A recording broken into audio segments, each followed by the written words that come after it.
ಮಲಯಾಳ ಕನ್ನಡ ಪ್ರೇಕ್ಷಕರಿಗೆ ಇದು ನಮ್ಮ ನೋಡಿ, ಇಷ್ಟು ದೊಡ್ಡ ಮೀನ್ ನಮ್ಮ ಕೇರಳದಲ್ಲಿ ಸಿಗುತ್ತೆ. ಇದೊಂದು ಅದ್ಭುತವಾಗಿದೆ. ಇವರೆಲ್ಲ ಮೀನ್ ಹಿಡಿಯಕ್ಕೆ ನಿಂತಿರೋದು ನೋಡಿ. ನಮ್ಮ ಅಡಿಲಾದವನು ಬಂದಿದ್ದಾನೆ. ಕೇರಳದಲ್ಲಿ ಬೋಟಲಲ್ಲಿ ಹೇಗೆ ಮೀನ್ ಹಿಡಿಯುವಂದ್ರೆ ನಾವು ತೋರಿಸ್ಕೊಡ್ತೇನೆ. ತುಂಬಾ ಜನರು ಇಲ್ಲಿ ಮೀನ್ ಹಿಡಿತಿದ್ದಾರೆ ನೋಡಿ, ಕಾಣಿಸ್ಕೊಡ್ತಾರೆ ನೋಡ್ಕೊಳ್ಳಿ. ಇದೆಲ್ಲ ನಮ್ಮ ಕೇರಳದಲ್ಲಿ ಮೀನ್ ಹಿಡಿಯಕ್ಕೆ, ಬೋಟಲಲ್ಲಿ ಮೀನ್ ಹಿಡಿಯಕ್ಕೆ ಬಂದದವರು. ಇದಾ ಮಡಿಯ ಅಲ್ಲಿದ್ದಾನೆ, ಕಿಟ್ಟುന്നിಲ್ಲ ನೋಡಿ ನೋಡಿ ನೋಡಿ. ಈ ತರ ಮೀನ್ ಹಿಡಿಯುದು. ಮೀನ್ ಎಷ್ಟು ಸಿಗುವಂತ ನಾ ತೋರಿಸ್ಕೊಡ್ತೀನಿ. ಸಿಕ್ಕಿದ ಕನ್ನಡ ಪ್ರೇಕ್ಷಕರೇ,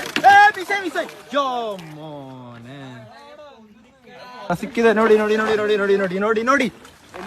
ಮಡಿಯ ಇದಾ, ಇದು ಮೀನು ಸಿಕ್ಕುತ್ತೆ ಕೇರಳದಲ್ಲಿ. ಇಷ್ಟು ದೊಡ್ಡ ದೊಡ್ಡ ಮಲಯಾಳ ಅಲ್ಲ, ಕನ್ನಡ ಪ್ರೇಕ್ಷಕರಿಗೆ ಇದು ನಮ್ಮ ನೋಡಿ, ಇಷ್ಟು ದೊಡ್ಡ ಮೀನ್ ನಮ್ಮ ಕೇರಳದಲ್ಲಿ ಸಿಗುತ್ತೆ. ಇದೊಂದು ಅದ್ಭುತವಾಗಿದೆ. ಇವರೆಲ್ಲ ಮೀನ್ ಹಿಡಿಯಕ್ಕೆ ನಿಂತಿರೋದು ನೋಡಿ, ಕಾಣಿಸುತ್ತೆ. ತೆಗೊಂಡ ಪಡ್ಪಿಕಡ ಮತ್ತೆ ಸೂಪರ್ ಆയിട്ട് സാധനം കിട്ടിയിട്ടുണ്ട്. വലിയൊരു സാധനം ഇതാ കാണിച്ചു. എത്ര കിലോ ഇതാ ನೋಡ್ಕೊಳ್ಳಿ. ಇಂಥ ಮೀನು ಕೇರಳದಲ್ಲಿ ಸಿಗುತ್ತೆ ಬೋಟಲಲ್ಲಿ. ನಂಗೆ ಹಿಡಿಯಕ್ಕಾಗಲ್ಲ. ಯಾರಾದ್ರೂ ನಿಮ್ಮ ಊರಲ್ಲಿ ಸಿಗುದಾ ಅಂದ್ರೆ ನೀವು ಕಮೆಂಟ್ ಮಾಡಿ, ಓಕೆ ಅಲ್ಲ? ಈಗ ಕಾಣಿಸ್ಬಿಡ್ತಾರ ಇಲ್ಲಿ ನೋಡಿ. ಕಾಣಿಸಿ ನೋಡಿ ವೀಕ್ಷಕರೇ, ಚಿಕ್ಕ ಮಕ್ಕಳು ದೊಡ್ಡವರು ಎಲ್ಲರೂ ಇಲ್ಲಿ ಕೇರಳದಲ್ಲಿ ಮೈದೆ ಹಾಕಿ ಬೋಟಲಲ್ಲಿ ಮೀನು ಹಿಡಿತಾರೆ. ನಿಮ್ಗೆ ಏನಾದ್ರೂ ಐಡಿಯಾ ಬೇಕಂದ್ರೆ ನೀವು ಕಮೆಂಟ್ ಮಾಡಿ, ಓಕೆ? ಈ ವಿಡಿಯೋವನ್ನು ಶೇರ್ ಮಾಡಿ.